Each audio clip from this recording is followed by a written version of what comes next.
Hi guys, it's Kath from Simple Reflect and Early Years Programming Mastermind, and I'm on a mission to help early childhood educators shine. Now, as you come on, say hi. You know I love to see who is here with me. If you're here in the replay, press hi. Let me know any questions you've got.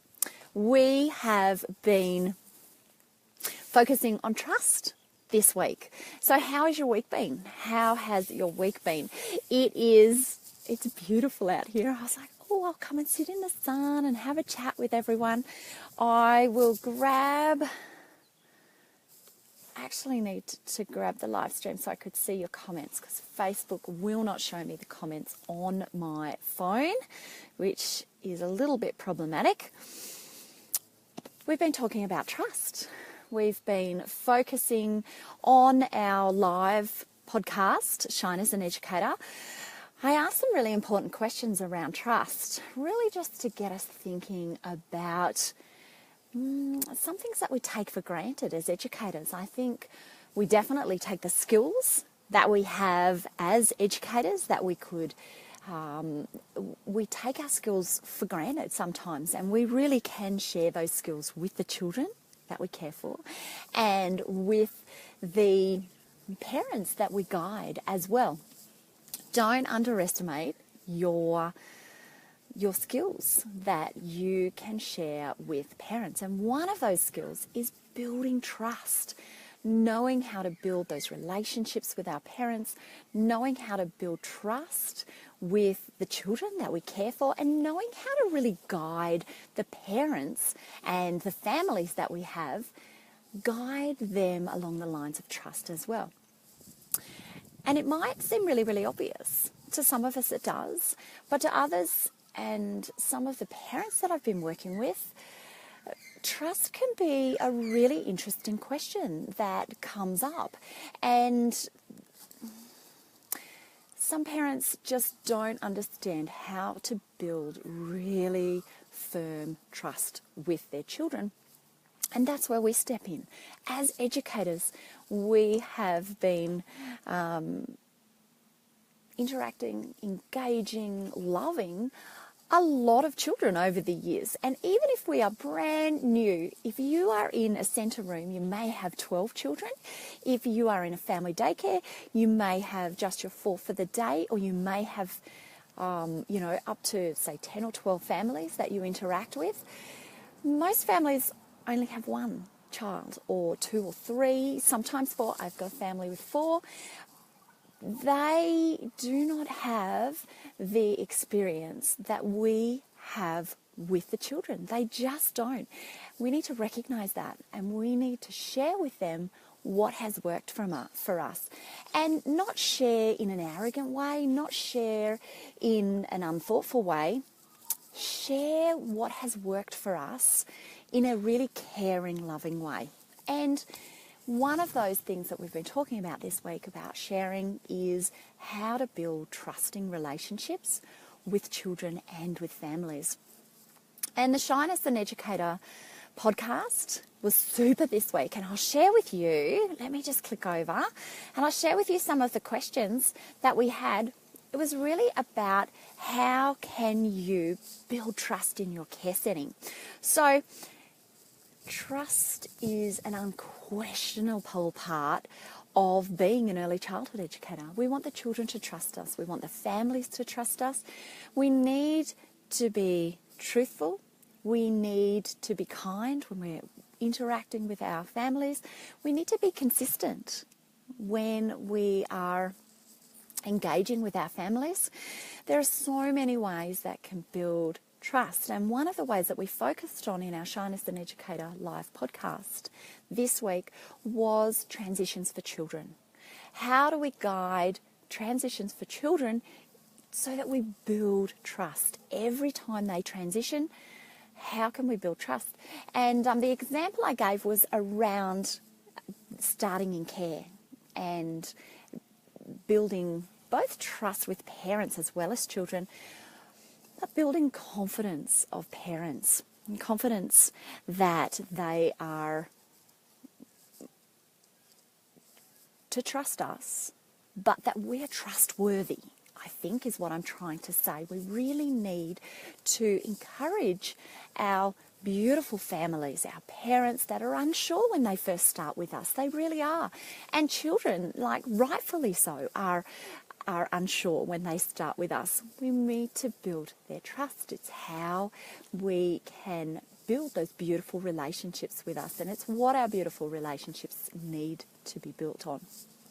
And to build trust is about conversations. It's about being really thoughtful sometimes, about sharing what the children have done with us, about sharing what has worked for us in the past, and really being thoughtful about how we interact with our parents. And it's about also showing a little bit of us. You know, be real with your parents. If the day has been really ordinary, then share that with them, but share it in a way that can move you forward. So I think we have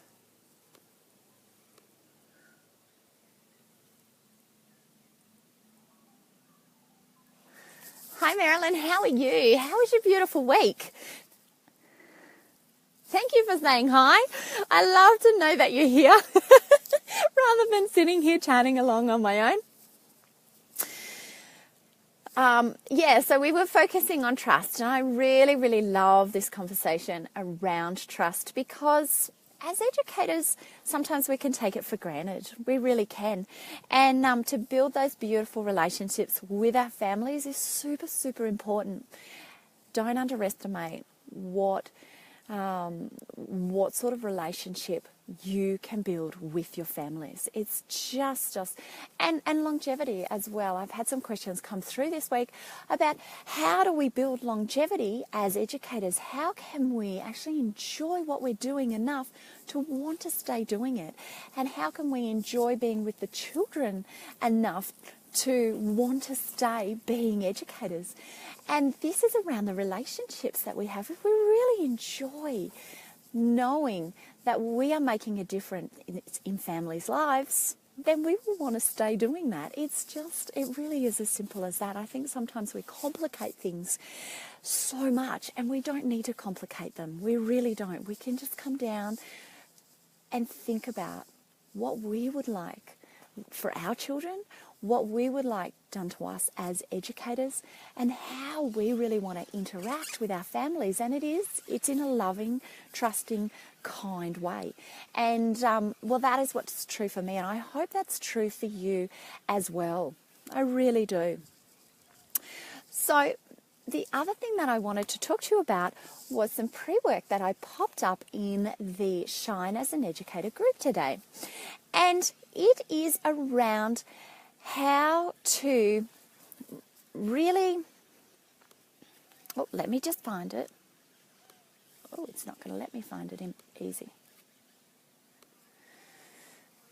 It is around follow-ups and how we can step by step, little tiny steps, how we can guide our children into being confident little beings, into knowing what they like about making choices, but us as educators really taking a step back and knowing how to guide their development, really knowing what is important for the children that we have in our care. And I did pop up some pre-work because we start on Monday with our newest course in the EYP Mastermind, and it's about the joy of follow-ups, what's next. And I do get regular questions around, what could I follow this up? What would be important for this child? How do I take or teach the next skill? And so what I really wanted to do with this course is build your confidence. And if we are confident and if we are certain with what we are doing, we become quicker at it. We save time. We really don't, if we're certain about what we are doing, we don't need the time to question ourselves over and over. And therefore we become quicker at what we're doing. The absolute number one question I get is, how do I keep up? How do I save time with everything I'm doing? And we've had a little bit of a discussion over the last couple of weeks on that as well. This will help you if you are certain and you are confident about what you are doing as an educator. Then you move forward faster. You really do. So the pre-work today, and I'm going to go into it in a minute just to share with you some of the pre-work that we did. And I've got Marilyn. Hi. Oh, wait on. Marilyn says, I had a pretty quiet week. Hey, that's a change. Had only 2 children in each day through sickness, except for Thursdays. There is a huge amount of sickness around at the moment, isn't there? That we really need to be talking to our families about recognising that this winter has been really interesting with sickness, and to really recognise that if the children are ill, they need to stay home. They really do. School-aged children had a curriculum day. Had a student from a centre, I think she loved that I only had 2 children in, so she could have one-on-one as in the centre, no matter how hard they try to have that one-on-one. Absolutely, that's beautiful. That's something really lovely that you can have with the children and with her. What a great experience for her this week. Are you sitting in the backyard? It's so beautiful. I'm sitting in my front yard, actually. Isn't it? It's such a nice day. I love sitting in the garden. I really do. And I move myself around into different corners of the garden as to how I feel and where the sun is. Yeah, thank you, Marilyn. I do really enjoy my yard. We're on 5 acres, so I do love being outside. I love being outside just with myself, actually having quiet time with myself. But I also love being outside with the children. Definitely something that I offer my children that I love, love, love.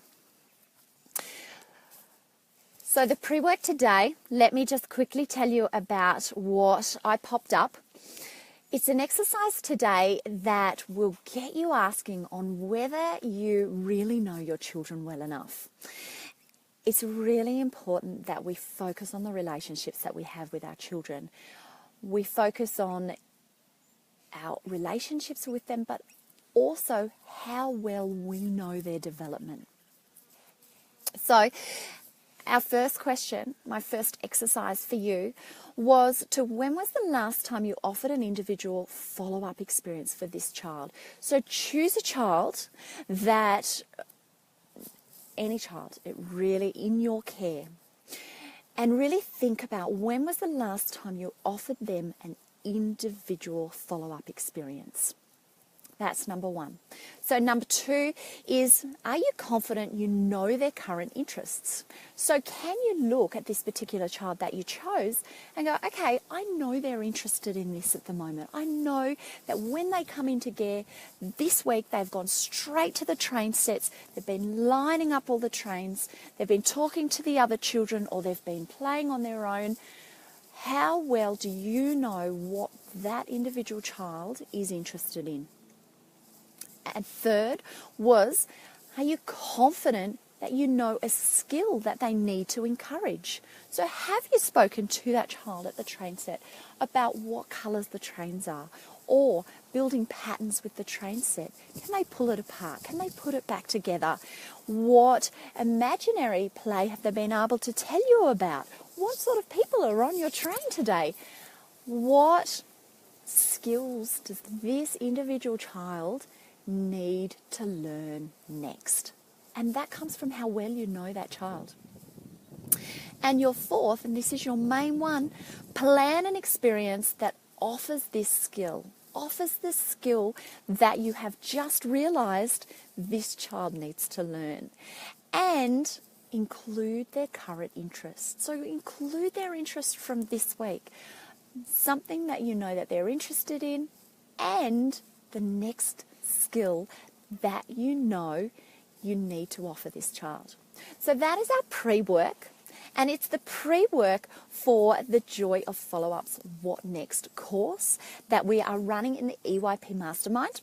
I would love for you to join us. Super, super important. Follow-ups are really, really important. But it's important to be confident and certain around them as well, so it doesn't take you forever when you're doing your programming. I don't want you to spend hours and hours having to think of ideas to add to your program. And so what I really want to do over the next few weeks with this course is build a list of things that thinking about your children offer. Have a list of things that you can go to that will make it quick for you to do up your program. So I always bring it back to programming. I always bring it back to how this can help you with your program. And that will in turn then save you time each week when you do your program. So that is our pre-work. It's on the Simple Reflect page. So click over when this live stream's finished and find it and work your way through it. It's super quick, but I know that it will help you and it will get your thinking around, what am I actually doing that's valuable with my children at the moment? Do I know my children well enough? And what steps do I need to make to really know them better and really program for them in a much more valuable way? So that is all I have for you today. I can see I have more comments, which I love. Oh, Marilyn says, lucky me. Absolutely. I am very, very grateful to be living where I'm living. It is such a nice environment. It really, really is. So have we got any more questions, guys? I love answering questions. We've talked about a little bit today, haven't we? So it's really, really nice. I could just sit here all day in the sun, in the warmth. We've had lots of minus temperatures, so to be able to sit out in the sun and have the warmth of the sun, I feel really, really grateful. All right, I'll leave it there, guys. If you are here in the replay with me, pop your questions down. I will come and check who's been here, and if there are any more questions. And remember to shine. Bye, guys.